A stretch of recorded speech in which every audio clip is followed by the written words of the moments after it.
Sveiki visi.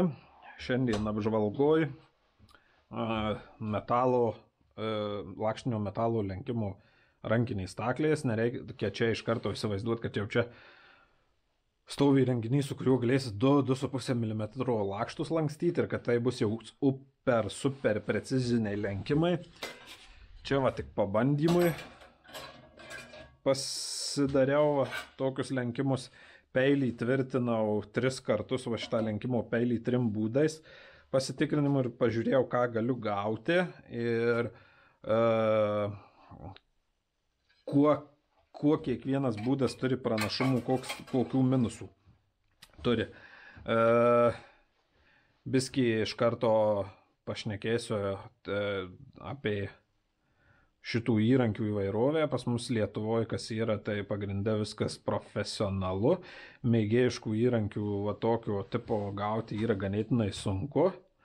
Bet tai nėra stebuklingas įrankis, kurį nebūtų įmanoma padaryti. Yra krūva amerikietiškų klipų kaip Sheet Metal Benders arba DIY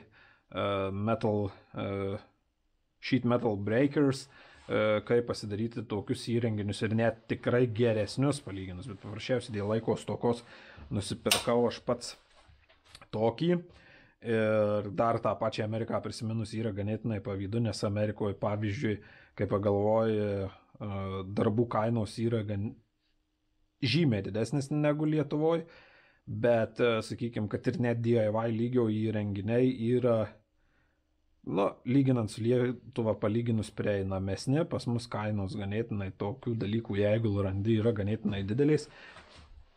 Pavyzdžiui, pas mus jeigu su stovu tokį dalyką nupirkti, tai ne tas mėgėjiškas kainuoja praktiškai tą patį, ką Amerikoje, o kas yra juokingiausia, Amerikoje tie aparatai yra geriau išdirbti. Šitas toks instrukciją pasižiūrėjus į tai, ką matai internete ir ką pats patikrinu, tai galiu pasakyti, nėra gerai išdirbtas. Aišku, jisai savo darbą atliks, bet kai moki tokius pinigus, biskį norėtųsi kažką gauti šiek tiek geriau. Na, bet yra, kaip tas sako, kas nerizikuotas, negeria šampanų. Yra pakėlimo spyruoklės jame. Čia dėdasi į lizdą, kurios turėtų pakelti, kai atsuki pakelt, kad lengviau skardą įkišt, praktiškai nefunkcionuojančios. Tušinukuose beveik vos nestipresniais spyruokliais eina, bet ten ką nors galima pritaikyti, 2 variantai. Dėl virinimo nežinau, traktuojamasi instrukcijoje, kad čia yra cast iron, tai šitas špižinis, nors kiek apžiūrėjau, nelabai noriu tikėti, kad tai yra špižinis daiktas. Tai va tas dalykas yra ir pigesnių, šiuo atveju įrenginių, pigesni dažniausiai pasižymi mažesniams matmenims, arba yra dar vienas variantas, yra nuo horizontalios iš karto, tai viskas padaryti nuo horizontalus, tvirtinimas horizontaliai ir peilis stovi horizontaliai ir lenkimas vyksta iš tokios padėties, tai šiek tiek praranda universalumą. Tvirtinimas ten tuose pigučiuose, kur apie PM 100 eurų mačiau, tai yra stora metalinė juosta ir naudojami užveržėjai, tokį kaip parketui suspaust, kai klyjuoja ir panašiai. Tai, toks iki milimetro skardo, manau, tinkamas dalykas. Čia, manau, šitas aparatas gal 1-2 įveikimui, 1-4 maksimum. Nėra preciziškai padarytas, čia matosi, kad tikriausiai ant nelygių staklių, ant visko, bet kiek, kaip tas sako, reikia, gali pasidaryti. Arba dasitobulyti šitą patį aparatą. Aišku, jeigu tai yra paprastas plienas, tai be vargo čia gali susiviryti, o jeigu špižius tai yra virintas, tai virinti nerekomenduoju, nes virinti gali, bet pati prieš tai pašildymo procedūra ir po to šildymo procedūra yra verkiant reikalinga, bet kita špižius gali trūkti. Tai va tokie reikalai. Bet mechaniškai galima pergręžti, padaryti skylės tam tikrus dalykus, nes, pavyzdžiui, Amerikoje už panašius pinigus stovintis metal breakeris, sakykime, turi iš karto lengviau tokią funkcionuojančią funkciją, kaip, sakykime, tiek į plokštumą, tiek į kantinį lenkimą labai nesunku pasikeisti, nes prie šitą esančio peilio tvirtinasi vinkelis, kur yra, priklausomai nuo ilgio 4 ar 3 skylės atsuki varžtus nuimi. Čia yra problema tokia. Pagal skelbimą peilis turėtų tvirtytis į viršų šitą dalimi. Atsiranda minusas. Kai tvirtini į viršų, gal šiek tiek lenkimas ir gaunasi idealesnis, bet kiek žiūrėjau, čia maždaug visi geri. Iš tikrųjų, čia jau toks skirtumas, ne ir ką norėt ant tų staklių, čia maždaug vienam kampe geriau lenkia, kitam prasčiau. Tas dalykas. Reiškiasi, jis turi būti apsuktas ir į viršų. Atsiranda tokia problema. Norint lenkti vadinamą Z lenkimą. Sakykime, čia yra minimaliausias lenkimas, kokį galiu padaryti, va šitos lenkiančiaus geležtės storis. Reiškiasi minimalus.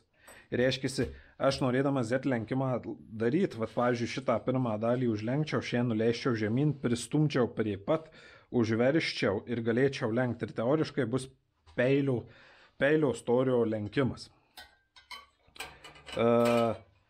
Ką pavyzdžiui neis iš tos pusės daryti, kad pavyzdžiui, jeigu trumpas, tas yra pastiprinimas, jeigu trumpas gerai užsidės, jeigu per ilgas jisai remsis, o čia reikia trumpo lenkimų ir jau paprasčiausiai nesigaus. Kitas dalykas, gal ten, aišku, tuo variantu įtvirtinus, reikia mąstyti apie lankstymą iš kito galo, bet esmė, aš įkelsiu nuotraukas, pirmą variantą, tai va šitą, kurį traktuoju realiai universaliausias lankstymo būdas. Aišku, lenkimo plotas yra mažiausias, tai kai skarda storesnė, apkrova bus didesnė, kuo didesnis kontaktinis plotas, tuo lengviau lenki. Bet, nežinau, ateityje, jeigu bus poreikis, aš kaip ir mačiau, sakau, išsigręžti skylės, pritvirtyti kitą vinkelį.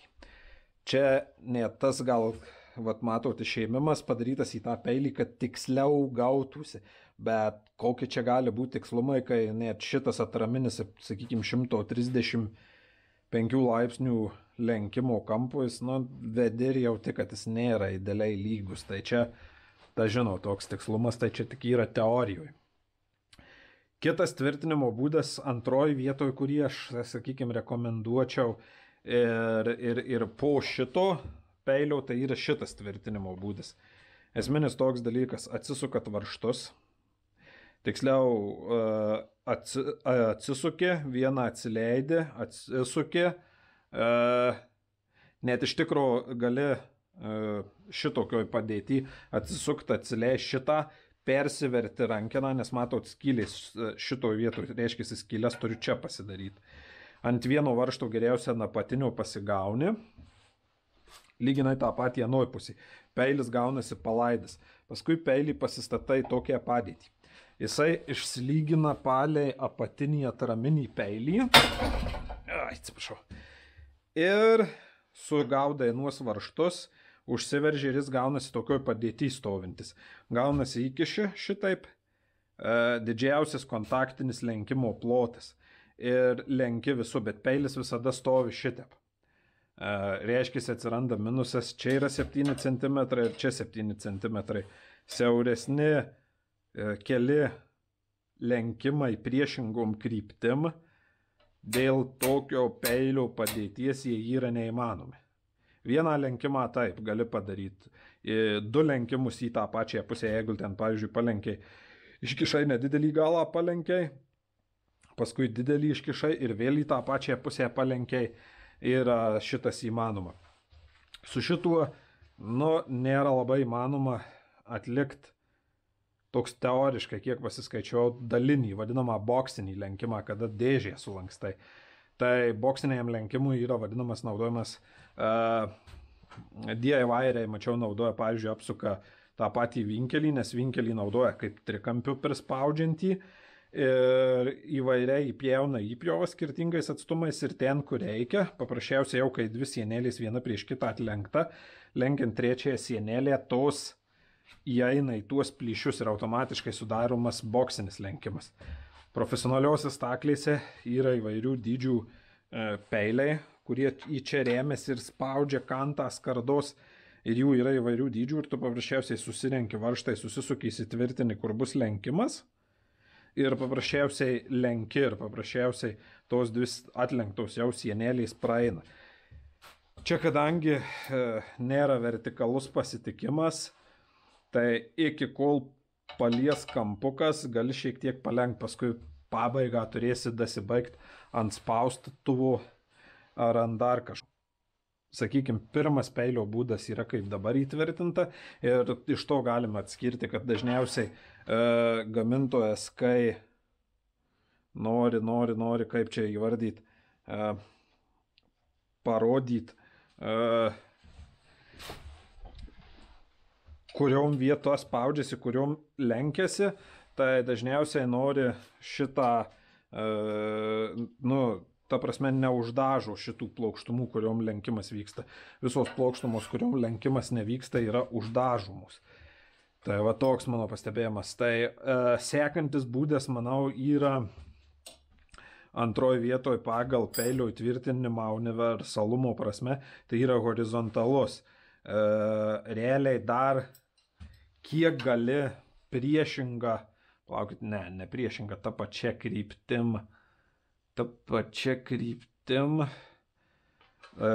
pavyzdžiui, anuo būdu lenkiant, sakykime,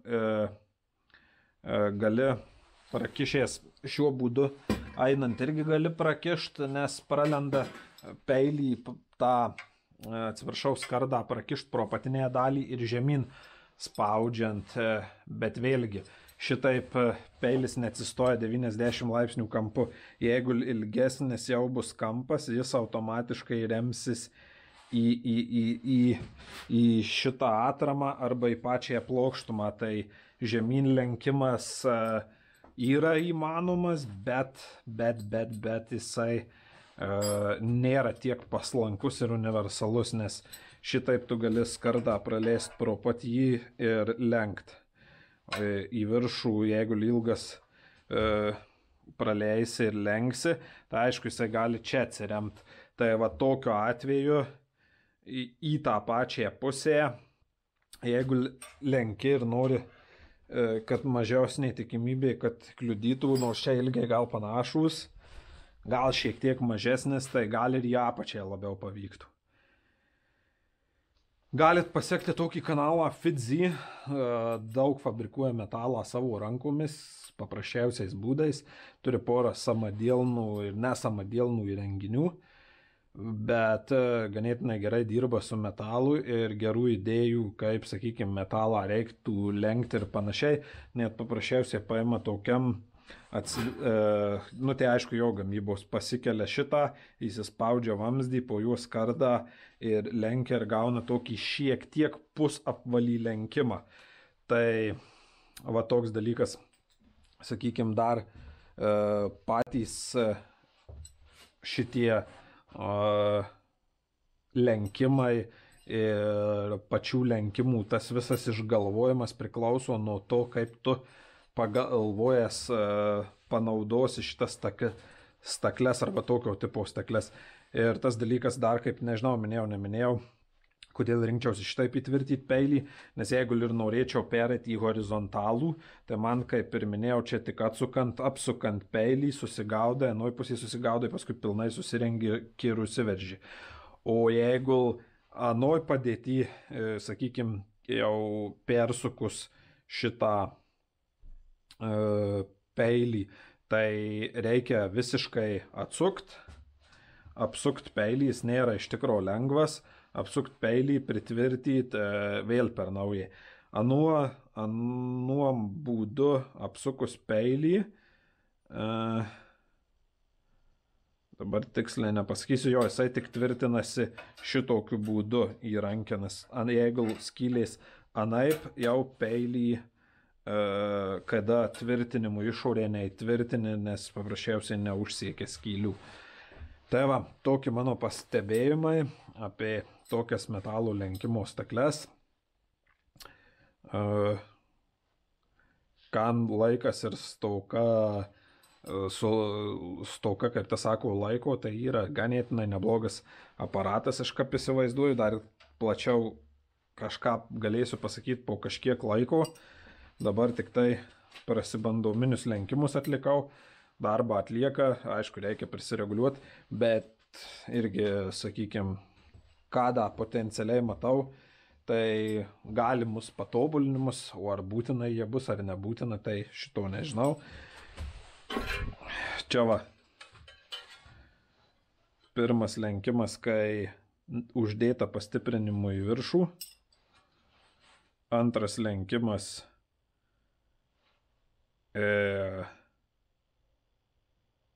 šitaip, šitaip. Trečias lenkimas plokštuminis, kai paleidi žemyn šitas skylės ir šitą plokštumą nudedi ir šitap stovi. Ir tiesiog tikšt ir užlenkiau. Tai va. Nežinau. Pagyvensim, pamatysim. Nieko plačiau negaliu komentuoti. Tokį pirminiai pastebėjimai.